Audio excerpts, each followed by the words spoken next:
ये साइंस का टीचिंग का प्लान है। जैसे ये आप पहले इंट्रोडक्शन लिखेंगे जिसमें आप विद्यालय लिखेंगे, जिस विद्यालय में आपको टीचिंग के लिए जो विद्यालय दिया गया है।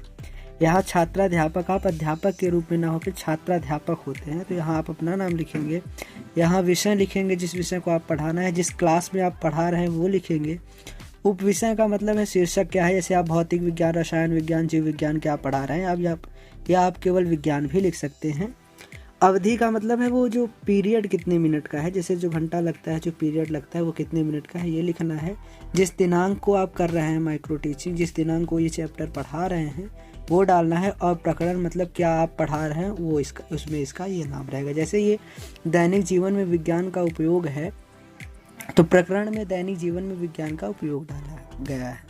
जैसे आगे आप देखें, फिर आप लिखेंगे सामान्य उद्देश्य, जो नॉर्मल उद्देश्य होते हैं, जो आप विज्ञान किस लिए पढ़ाना चाहते हैं बच्चों को, तो उसमें आप ये डाल के 3-4 लिख सकते हैं। ज़्यादा भी लिख सकते हैं, लेकिन 3-4 कम से कम आपको लिखना होगा, जिसमें आप इस तरीके से आप देख रहे होंगे ये लिखा गया है।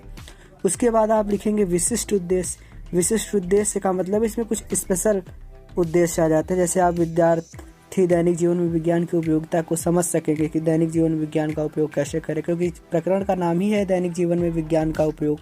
तो इसलिए आप इस तरीके से उद्देश्य लिखेंगे। दैनिक जीवन विज्ञान को समझकर छात्र अपने सपने का सजीव रूप दे सकेंगे। सपनों के बारे में जानेंगे, जैसे विज्ञान के बारे में ज़्यादा जानेंगे तो फिर उसके बारे में लिखेंगे। तो ये आपके विशिष्ट उद्देश्य के बाद आप लिखेंगे सहायक शिक्षण सामग्री। जैसे आपको टीचिंग करने में किस किस सामग्री की ज़रूरत होती है, उसमें जैसे आपको चाक, डस्टर, संकेतक, कुछ संकेतक का प्रयोग करना पड़ेगा। चार्ट पेपर, जैसे आप चार्ट पेपर घर से बना के ले जाएं उसमें कि दैनिक जीवन में ये चीज़ें हैं जो उपयोग में आती हैं। और जो चीज़ें आपको सहयोग में आए, सहायक हो, उसका नाम आप यहाँ लिख सकते हैं।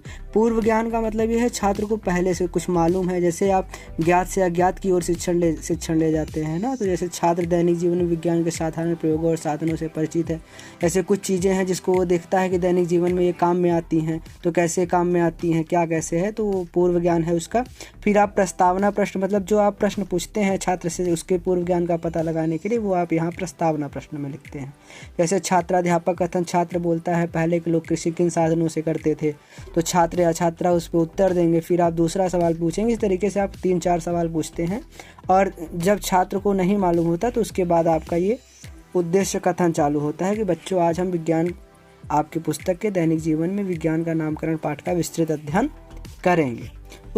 उसके बाद आप अपना प्रस्तुतिकरण देंगे।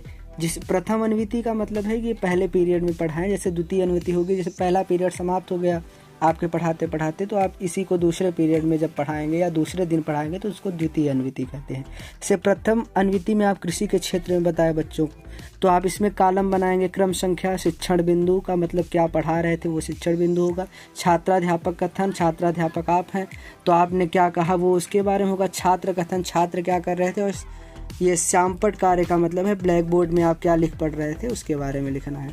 ये आप देख रहे हैं कृषि के क्षेत्र में आप पहले बच्चों को बताएंगे पहले खेत में जुताई के लिए बैल का उपयोग किया जाता था, लेकिन अब ट्रैक्टर का उपयोग किया जाने लगा। फार का उपयोग, हार्वेस्टर, कटाई का उपयोग किया जाने लगा। पहले हंसिया से काटा जाता था।